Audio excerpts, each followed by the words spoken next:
Good evening, everyone, and welcome to the first night of our community event workshops. I'd like to start by acknowledging the Wadawurrung people as the traditional owners of our land, waterways and skies. We pay our respects to their elders past and present. We acknowledge all Aboriginal and Torres Strait Islander people who are part of our Greater Geelong community today. For those of you that I'm yet to meet, my name's Sharon Cockrell and I'm the coordinator of the Event Services Unit for the city. We're thrilled that so many could come here tonight and join us for sessions 1 and 2 of our community event workshops, our series of 5 that are proudly supported through by the Victorian Government through their through their regional recovery program. The focus tonight is on enhancing your event planning documents and understanding risk and how to manage it at your event. We know that many of you are still feeling the effects of the pandemic, so we hope that over the tonight and the rest of the evenings you develop a few tips and tricks to help you navigate the event in a post-COVID world. What we're seeing now is a real appetite from the community to attend events. I'm sure Una won't mind me mentioning, we have Una McAlinder over here who delivers the National Celtic Festival, and we just had that on the June long weekend to a huge success, and we've just been talking about how wonderful it was to see so many people come out and enjoy public events again, and heard so much feedback about and how appreciative people are to be able to get back out and enjoy our public spaces and meet up with family and friends and enjoy community events. So before we introduce our presenter for this evening, there's a little bit of housekeeping to get out of the way. The emergency exits are at each end of the room and the toilets are just over here on my right, your left. We have 2 sessions, as we mentioned. The first will commence now, really, and conclude around 6:30. There's a few snacks, another cup of tea or coffee in the middle. There'll be time for questions, and then we will move into the second session, which will start at approximately 7 p.m. As I said, plenty of time for questions. We'll get to as many as we can at the end of each session. Now, I'm really pleased to introduce our first industry expert, Rachella Thomas. With over 20 years of experience producing major events and festivals, Rachella brings a wealth of knowledge and event expertise for us tonight. As the owner of the award-winning agency Event Kit, she's a respected event producer and consultant. Career highlights, this is a lovely resume. Career highlights include the Melbourne Food and Wine Festival, Commonwealth Games Queen's Baton Relay, Melbourne's Moomba Festival, Royal Melbourne Show, Australia Open, and many more. Please join me in welcoming Rachella. Thanks, Sue. Just 1 second, just fire it up. Thanks for coming to tonight. Now, I'm just going to check that I know how to move through stuff. Great. All right, I've got it all in hand.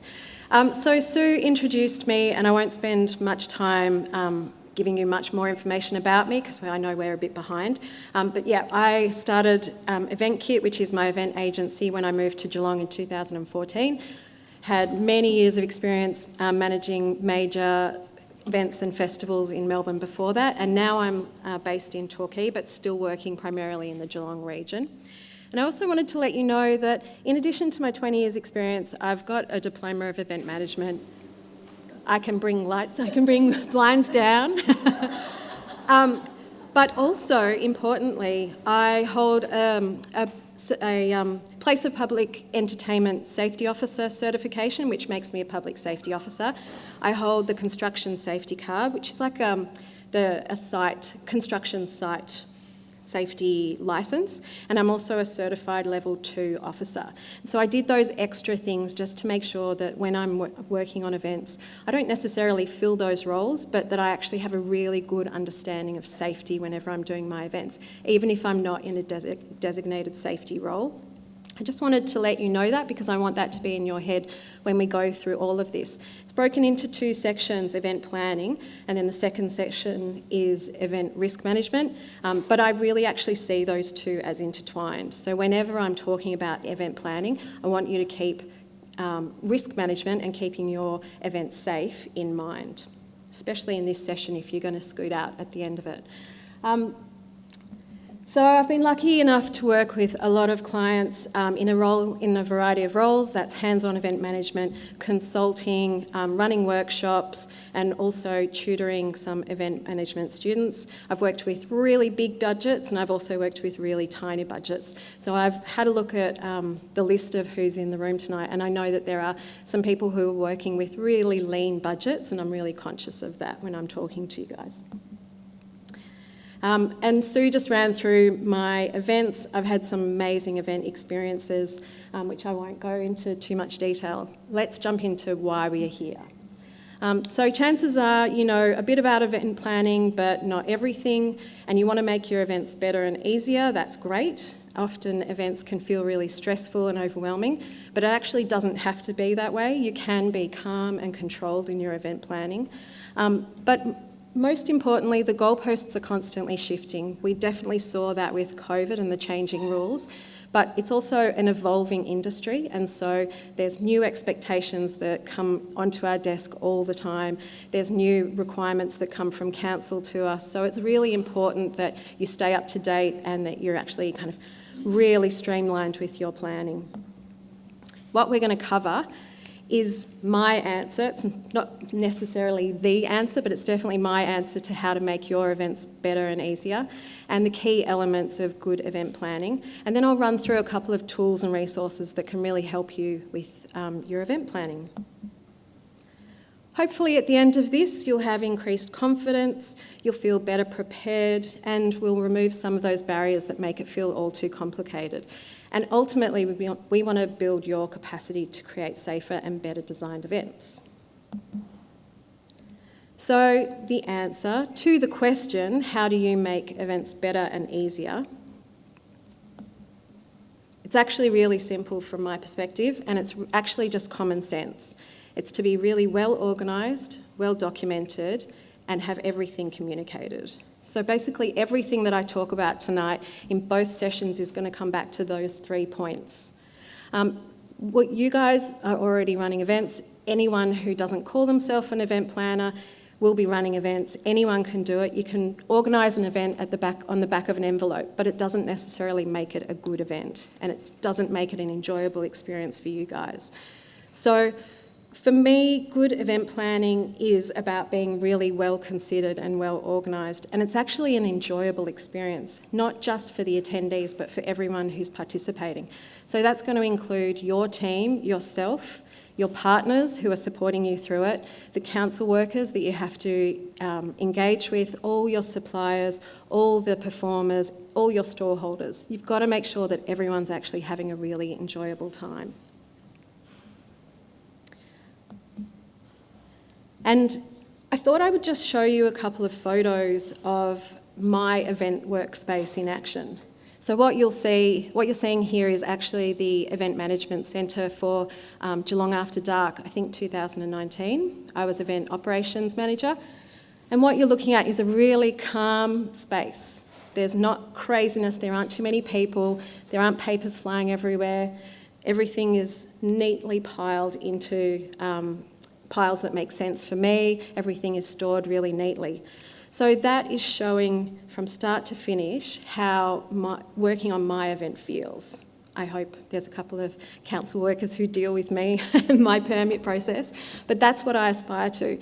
The image that you're looking at, that's what organising my event feels like. And here's a couple more photos. So you may have heard of production kits or event kits or gear kits, and that's the kit of tools and gaffer and gloves that you'll have probably shoved into a box down the side. This is one amazing example of how you can lay it out. Now this is for a really major event, but as you can see, nothing's going to get lost there. You'll always be able to find your items. It's a really amazing example of just how calm, controlled, well organised, and how good the communication is. So I don't need to be standing there answering a question from my team saying, where are the scissors? Have you seen the gaffer? They know exactly where they are. I can think about bigger and better things.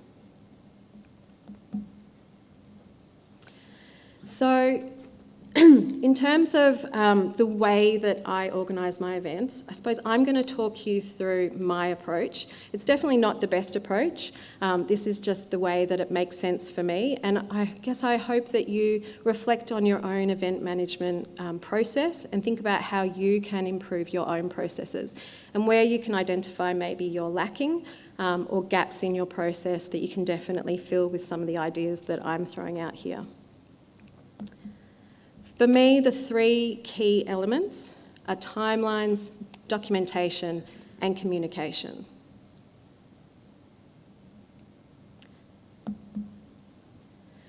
So, digging into timelines for a sec, allow enough time and then allow extra time. So none of us ever allow enough time. There will always be things that come up unexpected at last minute, so allow extra time. And in terms of timelines, I guess there's two different elements of timeline. There's the planning process from beginning to end. That's the timeline of the entire development of your event. And then there's the timeline on event day. So that's generally how things will run on the day. That's your run sheet or your schedule. You've got timing leading up to the event and on event day. So in both of those elements, allow enough time and then allow extra time. Timelines are also pretty amazing because they can become your own event master plan. And when I say event master plan, what I mean is what are you going to do from beginning to end? So starting from event day, you know that you're going to arrive at your venue or your park, whatever your event site is. What are all the steps that are required from the end right to the beginning, the first step you're going to take? And then structuring those in a chronological order and making that your master event plan. That's the terminology I use. You might use another term. And then something that I see a lot of event planners overlooking is phasing the process. Actually, I see a lot of my clients doing this. They don't understand that there has to be distinct phases to your event planning process. So you start with planning. This is the brainstorming idea. This is throwing together all the ideas that it could be. The venue, who's going to participate, what kind of budget, what kind of sponsorship, what it looks like, what it feels like, all the really, really fun stuff. That planning process needs to stop at one point and you need to close that door. And then once you've closed the door on planning, you're now in the coordination. So you've got your plan and it's really clear and you've all agreed on that. You start to make bookings, you start to secure artists. You actually put into place, in a concrete way, all the things that you had discussed in your planning.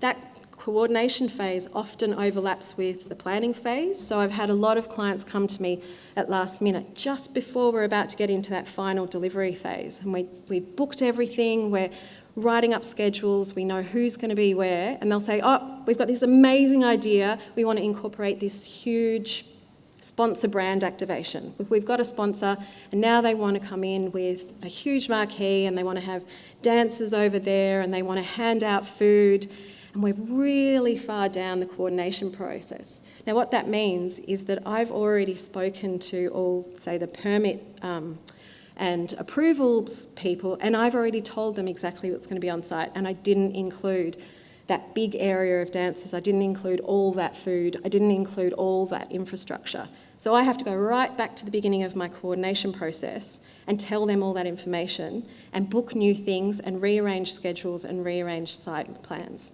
It can have a really big impact if you don't honour the phases of the process.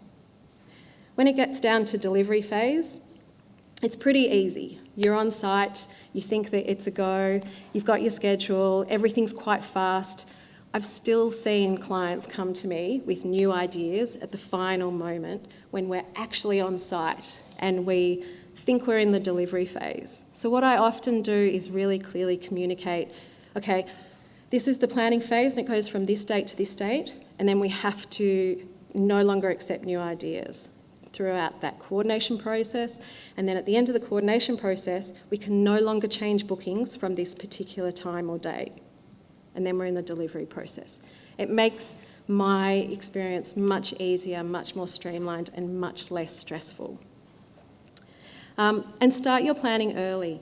So I've kind of touched on how useful timelines can be, and that's because they really are structuring your process, but they also give you an ability to think about what's required. So it's really hard to remember the 101 things that you're going to have to do between the beginning of the event planning process and event day. So a timeline is really almost your checklist that you can use in a chronological order. It's amazing. And if you set up a really great event master plan right at the beginning, you can use that time and time again, either for different events or when you do the event the next year. It cuts down your thinking time and your stress time immensely for future years. So I'm going to run you through 3 different timelines that I have used for various events, and they're in order of complexity. You won't be able to see the details, and I'm happy to send this presentation out afterwards. But what you're seeing is quite a complicated but really highly visual Gantt chart.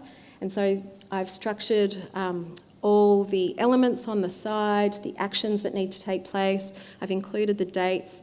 And then I've got a really clear status update of green and red and yellow, which just tells me where it's at a glance.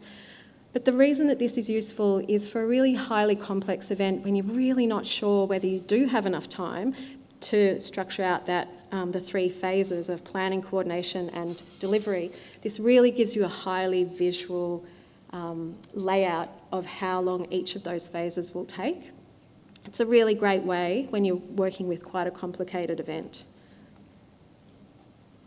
Next is just a basic event master plan, which is almost like a work in progress. If you've ever worked with a work in progress document, it's a kind of document you can come together with your committee or your event team when you meet every month or every other week, and you've just got a long list of items. They're in chronological order again, and you're basically saying, who is the lead responsible? What's the due date? Is it completed, yes and no? And then any extra notes. And you use that in your meetings. Tick it off as you go. It's really satisfying to see a lot of things that are completed, but you'll quickly see things that you've overlooked.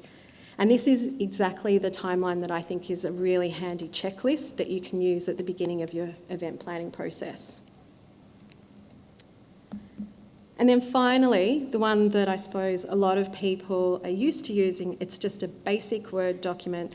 It has a couple of dates on the side and it has a bunch of information on the right, which will probably be just a brain dump saying, we've got a source entertainers and we've got to confirm the stall holders and we've got to do probably quite top-line things for your event plan.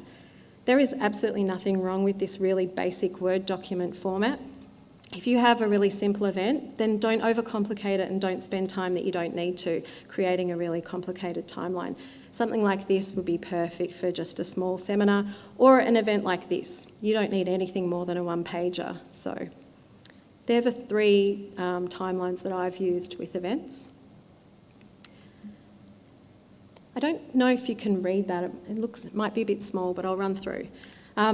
And as I said, with your timeline, it's really your opportunity to use it as a prompt and a checklist for your event planning. So run through, I usually just have headings that I keep in a template of a timeline, and then it's quite empty underneath, but it means that I'm always prompted to rethink about what I need to do under those headings. And the headings that I use in my timelines, in every single event that I do, is the location and venue.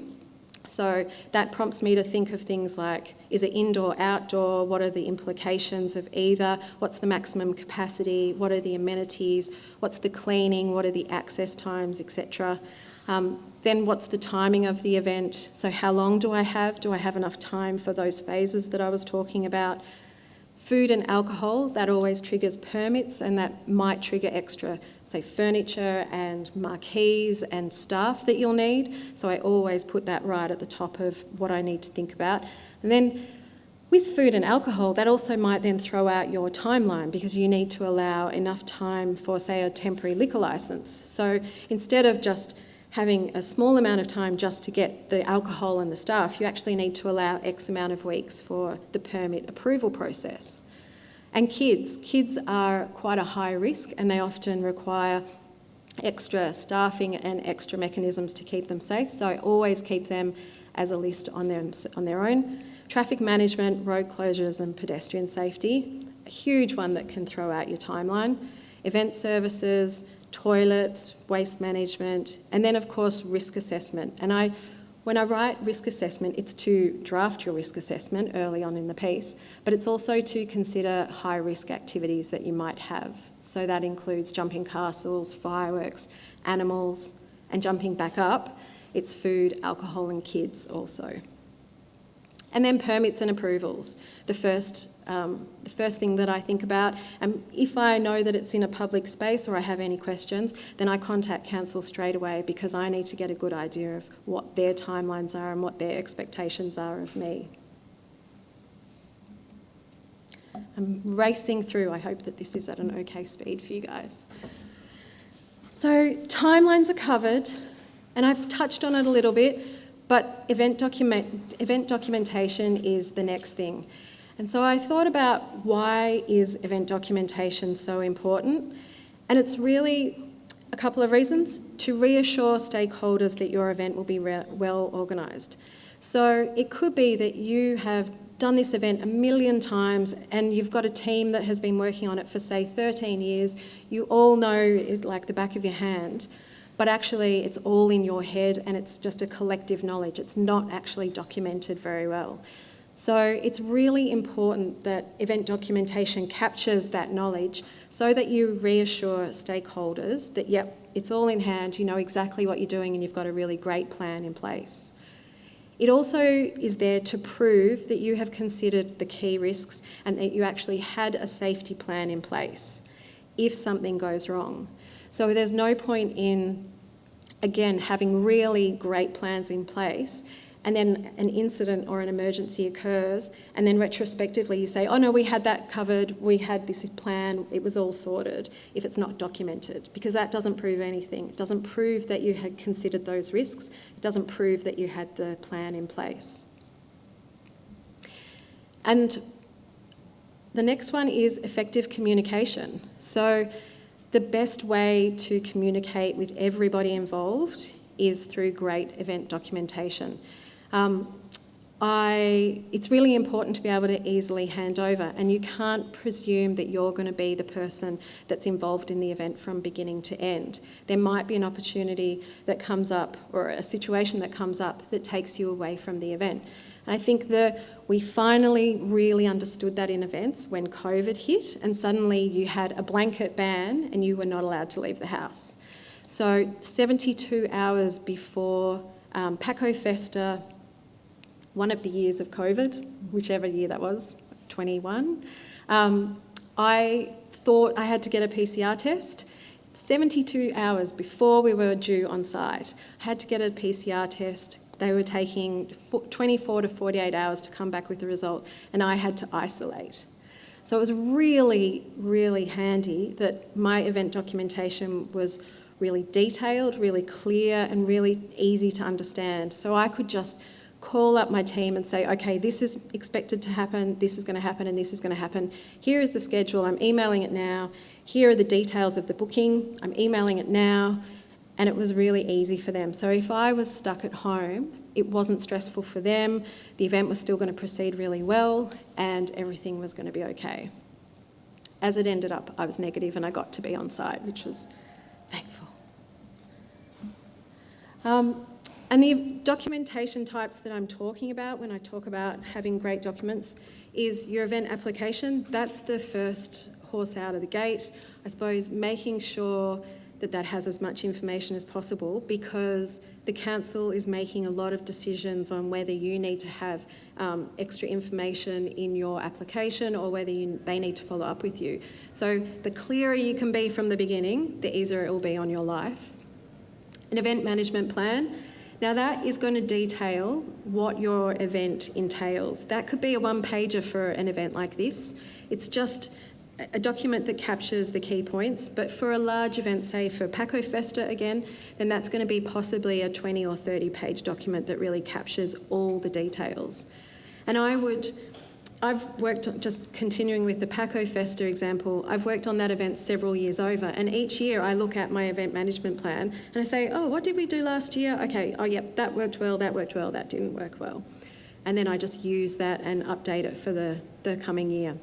A site map, the risk management plan, the event schedules, contact list, stallholder performance activity spreadsheet. I will show you an example of how I use that in a second, and then any additional paperwork that you need for permits and approvals.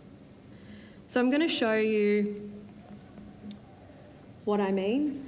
So this is a spreadsheet that I use. Again, you don't need to know the details. I guess what you need to think about in your own planning is I had an event and it comprised of lots of stallholders in an outdoor area, and we were constructing the whole thing. So before and after the event, there was nothing there.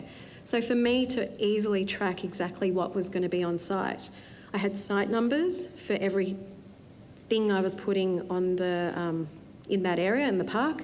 I had the name of the stall, and then I had each of those grids has the equipment or the marquee that I was putting there. So it says a 10 by 6 marquee or a 3 by 3 marquee, a 6 by 3 marquee, how many tables, how many weights.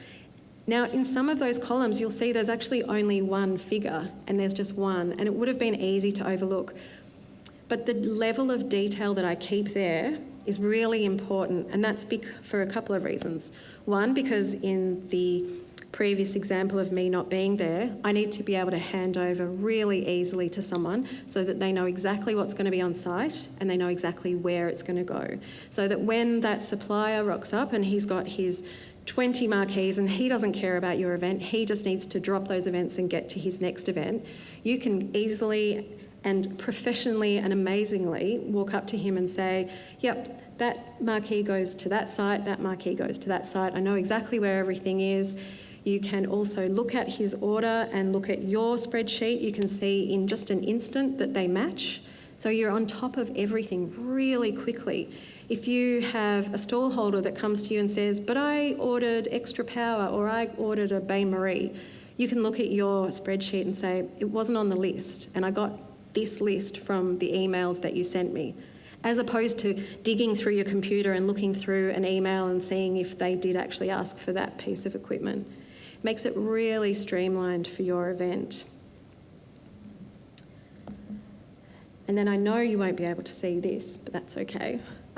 This is a couple of pages from my event management plan. But as you can see, there aren't huge blocks of text. It's just a couple of lines. So I have headings like, where will the event information be? It's going to be located in this particular marquee is what I said. Or where are the toilets? And I've got a table and it says clearly where the toilets are. Where will lost property be? What's happening with lighting? In this particular event, it was just an event during the day, but I keep that section in the event management plan and I say, it's a daytime event, lighting is not required.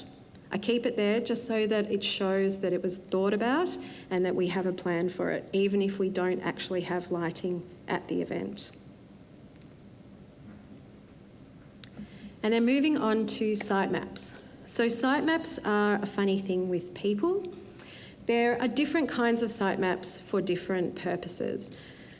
So when you're working internally and you're plotting stuff out and you're confirming understanding between each other, it's really fine to have a plain site map like this. So this is just a basic Word document, has a few diagrams. It says the bar's going to be here, there's a red line for the edge where the fence will be, there's an entry and an exit here. This is a great document to confirm understanding within your own team, but this is not a great document to send with your event application.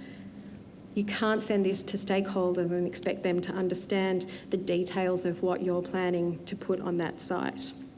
Because in which park is this event? What are the sizes of the marquee? Where are the chairs? How many chairs are there? Where is first aid? You don't know any of those answers from this sitemap.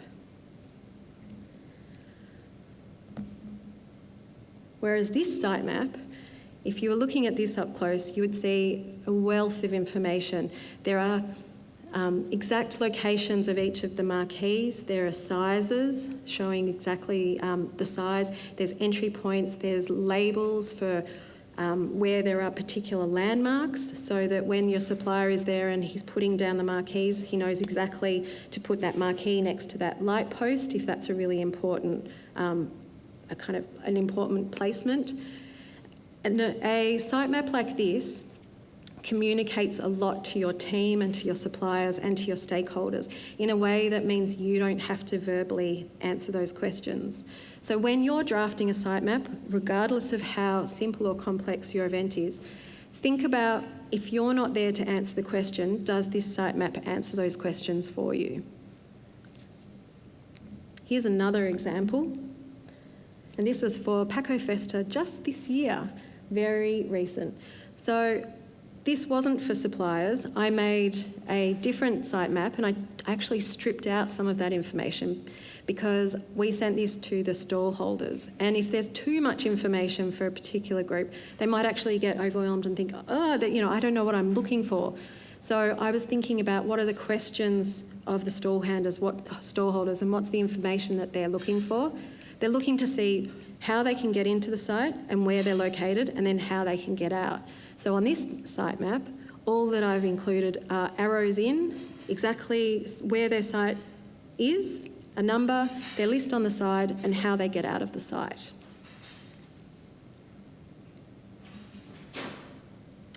Which takes me to my final point. Communication. It's really all about thinking about what people need to know and not assuming that they know anything about your event, that they even care about your event. They certainly don't care about your event as much as you do.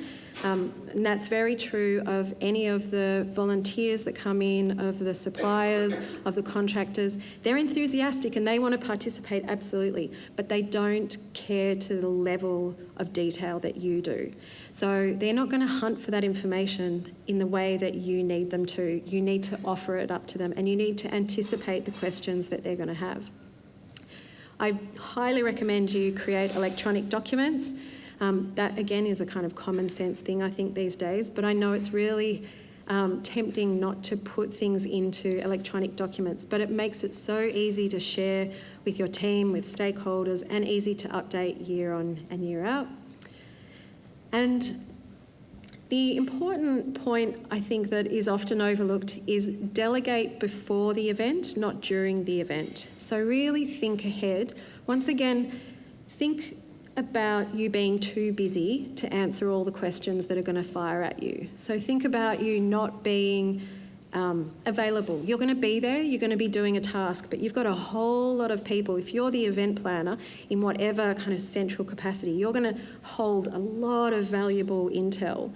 So there's going to be a lot of people coming to you all the time. So delegate and disperse that information before event day, because event day is fast, it's chaotic, it's exciting, and you want the headspace to deal with that calmly and in a controlled way.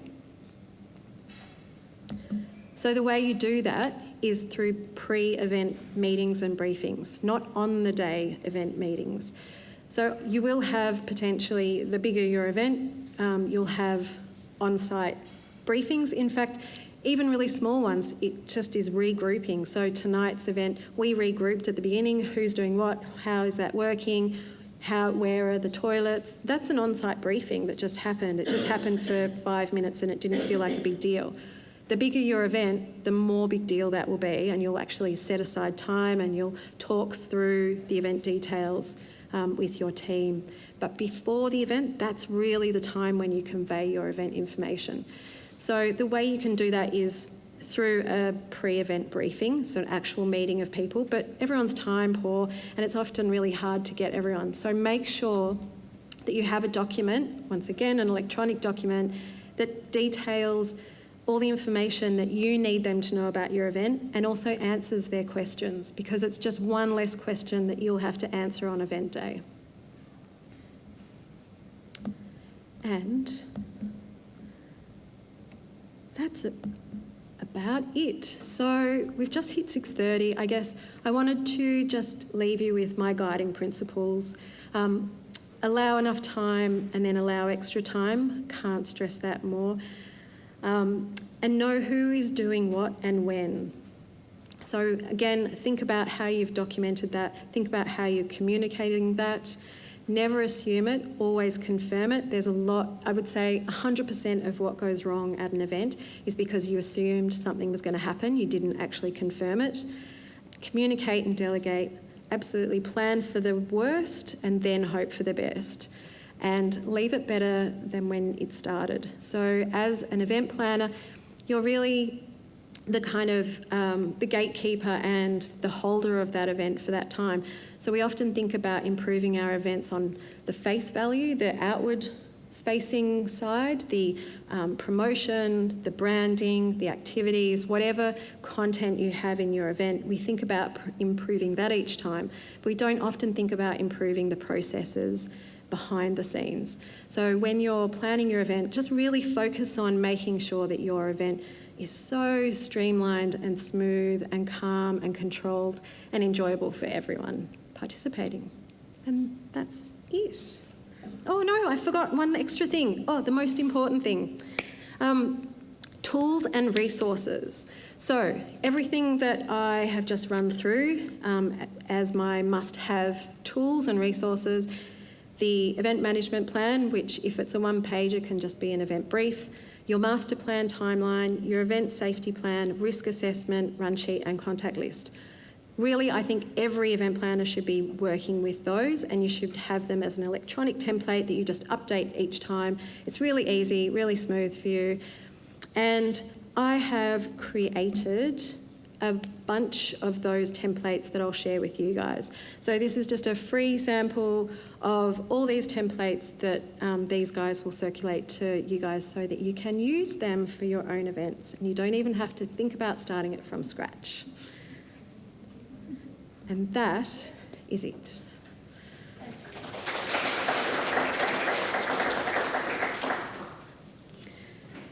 So, that was wonderful, thank you, Rachella. So we'll start off with some questions, but I just might mention first what's happening next. So we'll see if there's any questions for Rachella. Then we have a short break. There's food down the back. Grab another cup of tea or a cup of coffee, have a chat to some other people in the room, and at 7 we'll get started with the second session, which is about risk assessment or risk management. One of the things I should have mentioned at the start is just to let everybody know we are recording the sessions.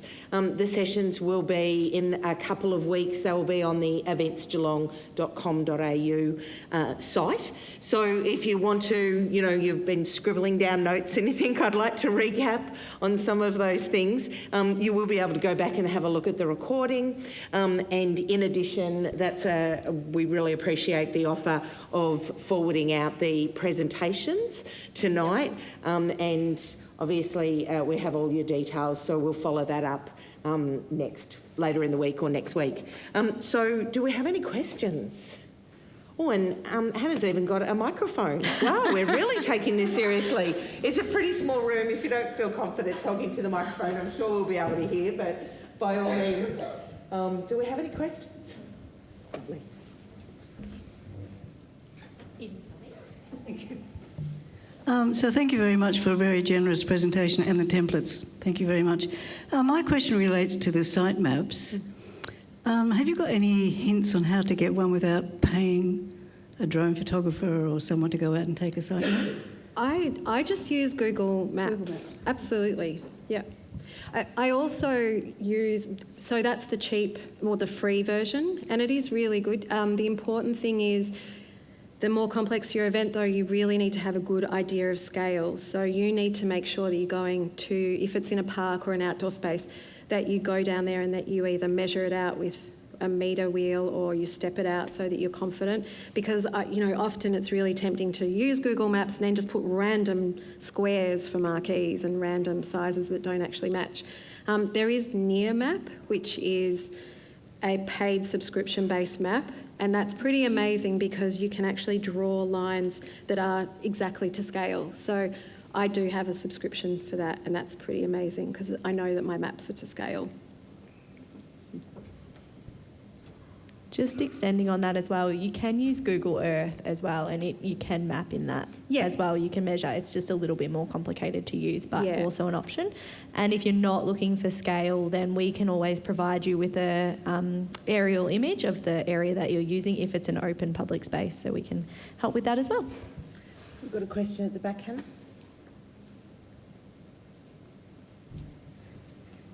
My question is to do with security. So do you need to engage security as an additional cost or an additional planning if you have a crowd, or do you understand what I'm saying? Yes. Yeah, thank you. So I'm going to just have a disclaimer that every event is case by case, so I can't say anything as a blanket answer. But yes, if you have an event in a public space and you have a crowd of people arriving, then I would say it's fair to say you will need security. And you just then, how many security will then depend on a whole bunch of factors like level of risk and level of complexity and the size of the event.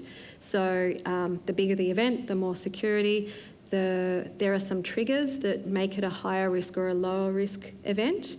And so that would be, say, service of alcohol, maybe the location and the time. So if it was late at night down in a seedy part of town or something like that, you might deem that to be a higher risk situation.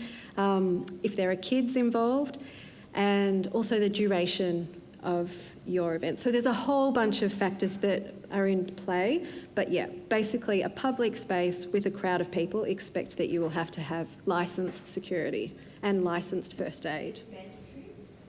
I think it is mandatory. Yes, it's mandatory, isn't it?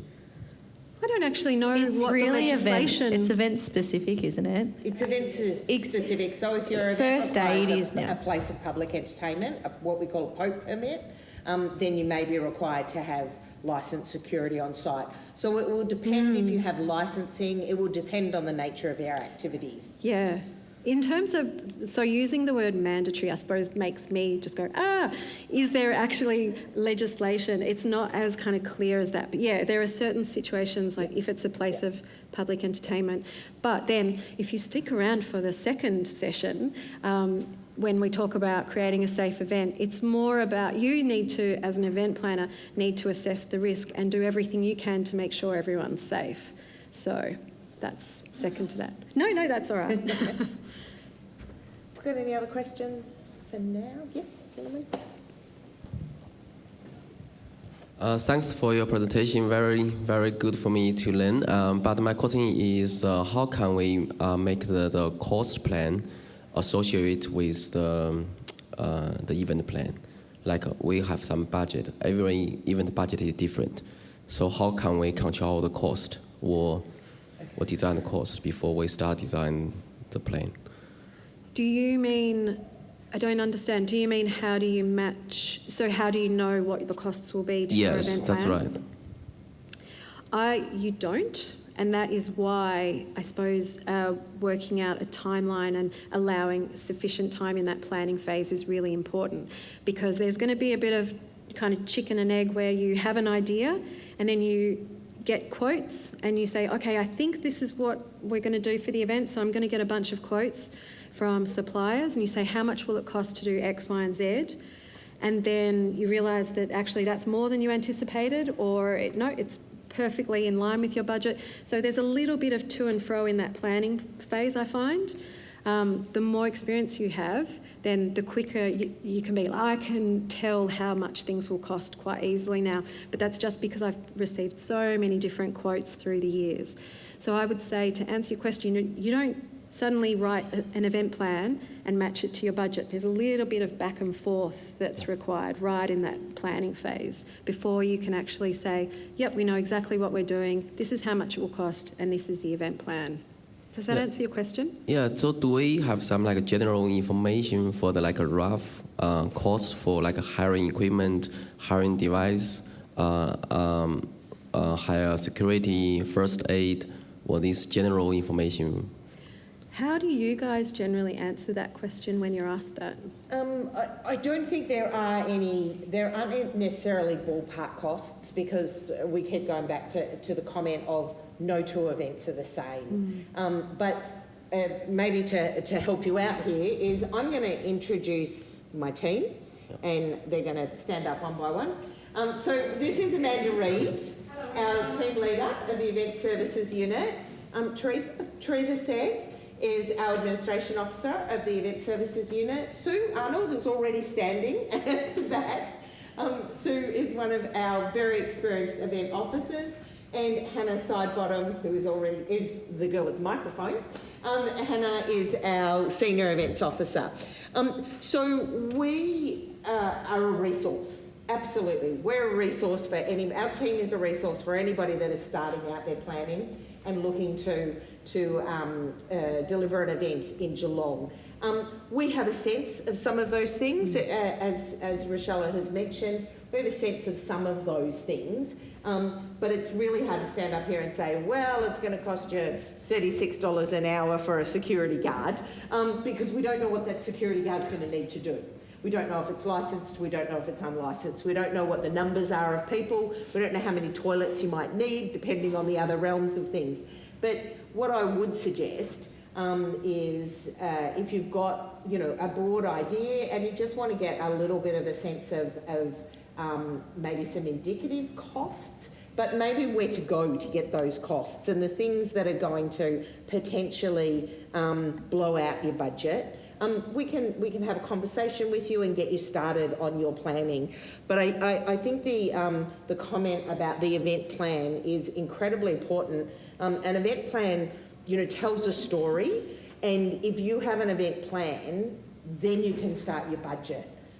It's very hard. We've seen that many times where somebody starts with their budget, and it's not until you do your event plan that you realise all of the things that you didn't include in your budget.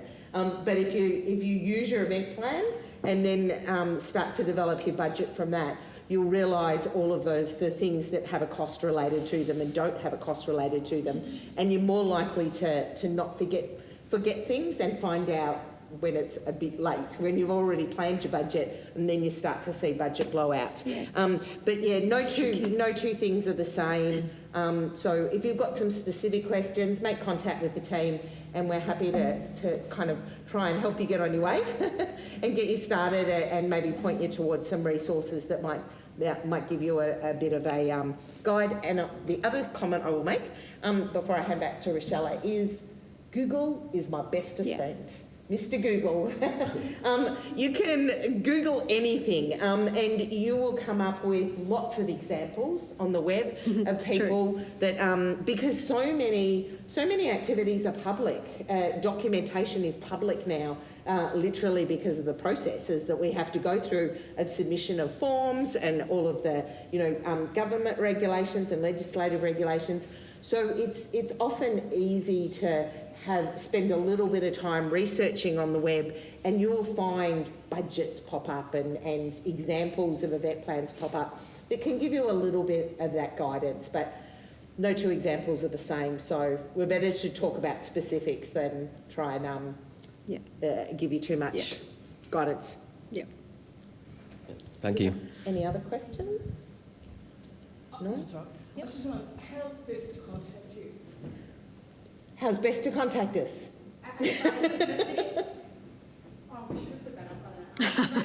So, actually, come and see me after this and I'll hand out a business card. That's the easiest way. Well, we're going to be in contact after the event in the next couple of days with the package, so we'll make sure that obviously our contact details will be attached to that, but through the city, but we'll give you some direct contacts. But you can always just go to the customer service, City of Great Geelong, 5272 or eventsgeelong.com.au, and you can find our details. And probably just adding to that, from an events planning, our Events Geelong page does have templates. We've got risk assessments on there. We've got an event. There you go. Even better than Mr. Google. Yeah, so there are definitely resources there available, and we're always available on the phone. Great. Okay, we'll wrap up, please. Grab some- Partake in some, I don't know what we call it, supper. It looks amazing, the food, so Some please supper, grab some. And we'll be back in 15 minutes.